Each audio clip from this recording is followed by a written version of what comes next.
साथियों, केवाईसी को लेकर शासन में बैठे अधिकारी किस किस तरह के हथकंडे अपना रहे हैं, इसे देखकर बहुत ही मन प्रसन्न हो रहा है। इन हथकंडों के अपनाने में वह अपनी मर्यादा भी भूल रहे हैं। ऐसा मैं इसलिए कह रहा हूँ कि हमारे सामने आज एक नोटिस आया जो धनौरा तहसील ज़िला अमरोहा का है, जिसमें एक पूर्त निरीक्षक महोदय ऊपर अपने लेटर में उप जिलाधिकारी लिखते हैं और नीचे दस्तखत करते हैं पूर्त निरीक्षक के। उन पूर्त निरीक्षक को ये भी नहीं मालूम कि कार्यालय उप जिलाधिकारी के नाम से जो भी आदेश बनता है उसमें दस्तखत उप जिलाधिकारी के ही होते हैं। उस पर पूर्त निरीक्षक अपने हस्ताक्षर नहीं कर सकता। लेकिन कहते हैं लोग, मज़े मज़े में मौत को भी आदमी भूल जाता है। इसी मज़े में वह पूर्त निरीक्षक भी अपनी पद और उसकी गरिमा को भूलकर स्वयं उप जिलाधिकारी बन बैठे। अब दूसरे जनपद से एक मुझे निमंत्रण पत्र मिला है, जिसमें जिला पूर्त अधिकारी और जिलाधिकारी की तरफ से सबको निमंत्रण पत्र भेजे गए हैं कि वह ऐसे निमंत्रण अपने गांव में राशन विक्रेता हर एक परिवार के घर में भेजें और उन्हें केवाईसी करने के लिए बुलाएं। उस निमंत्रण पत्र में बाकायदा शादी की तरह सब कुछ लिखा हुआ है और उसमें कहा गया है कि आप लोग राशन विक्रेता की दुकान पर सुबह 6 बजे से रात 9 बजे तक आमंत्रित हैं। आप अपनी केवाईसी आकर करवाइए और प्रशासन का सहयोग करिए।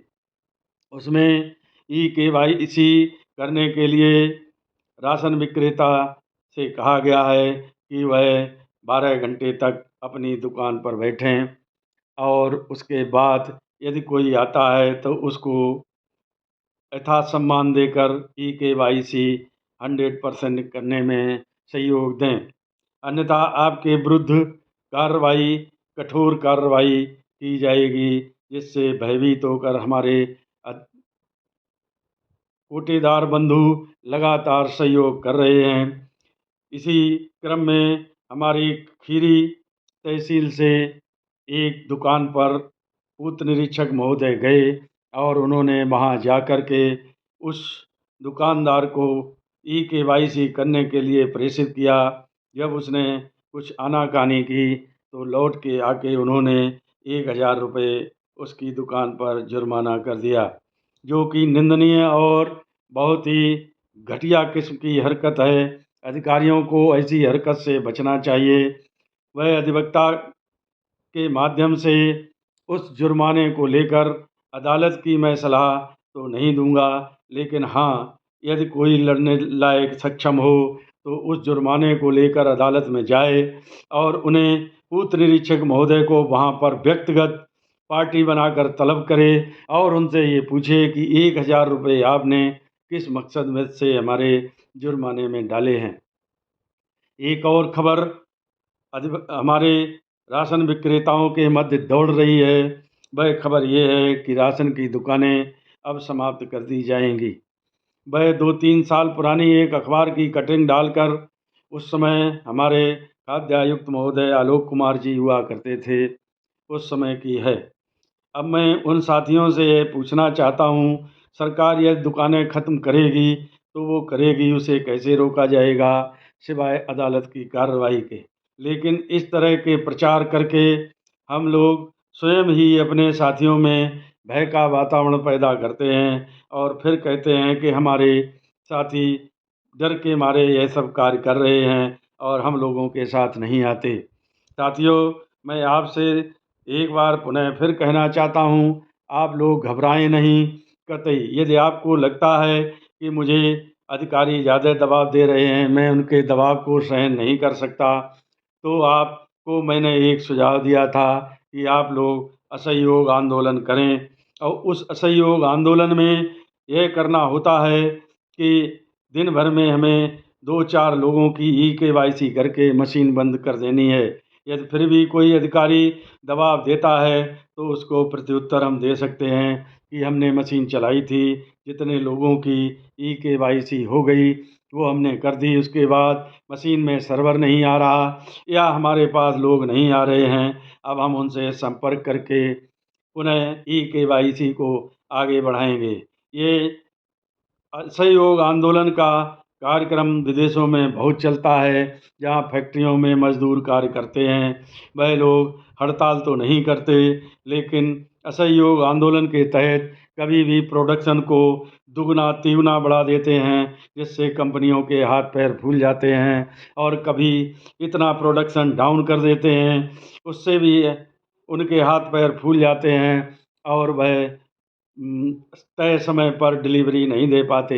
इसलिए मैंने आप लोगों से कहा था कि आप लोग लड़ नहीं सकते तो कम से कम असहयोग आंदोलन करके ही हम शासन का मुकाबला करें। लेकिन यदि आप लोग मैदान छोड़कर इसी तरह भागते रहे तो फिर एक न एक दिन आपका यह डर आपका नुकसान करके ज़रूर दूर हो जाएगा, उसे फिर कोई बचाने वाला नहीं है। साथियों, अब मैं एक बात और आपके सामने रखना चाहता हूँ।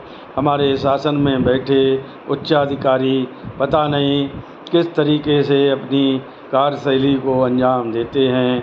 इसका उदाहरण यह है कि अभी कल ही वितरण की तिथि घोषित की गई, जो 8 जुलाई से चलकर 25 जुलाई तक होनी थी। इसी वितरण की तिथि में चुनिंदा जनपदों में जहां अवशेष बाजरा था उसका भी वितरण होना था। अब पता नहीं कौन सी ऐसी बात उस 24 घंटे में याद आ गई उनको, जो उन्होंने वितरण की तिथि को पुनः संशोधित कर दिया। अब यह वितरण की तिथि 8 जुलाई से शुरू होकर 20 जुलाई तक ही चलेगी, यानी कि 5 दिन वितरण की तिथि घटा दी गई। तर्क ये दिया गया कि जो अवशेष बाजरा था वो अब वितरण नहीं होगा। मैं उन अधिकारियों से यह पूछना चाहता हूँ कि आपने जब वितरण की तिथि घोषित की थी उस समय आपको यह नहीं मालूम था कि बाजरे का वितरण होना है या नहीं होना है।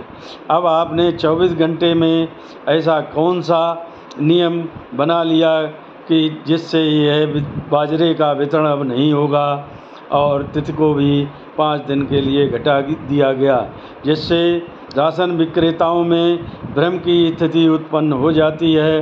दूसरा, अभी तक संपूर्ण प्रदेश में पूरा खाद्यान्न राशन विक्रेताओं को पहुंच भी नहीं पाया है, लेकिन 2 दिन बाद वितरण की तिथि शुरू हो जाएगी। इतना ही जोर यदि वितरण पर रहता है तो अधिकारियों को चाहिए कि वह ठेकेदारों की लगाम कसें, जो समय के अनुसार वितरण से पहले राशन विक्रेताओं की गोदामों तक खाद्यान्न पहुंचा दें। यदि मेरी बात किसी को बुरी लग रही हो तो क्षमा करें। जय हिंद, जय भारत, नमस्कार।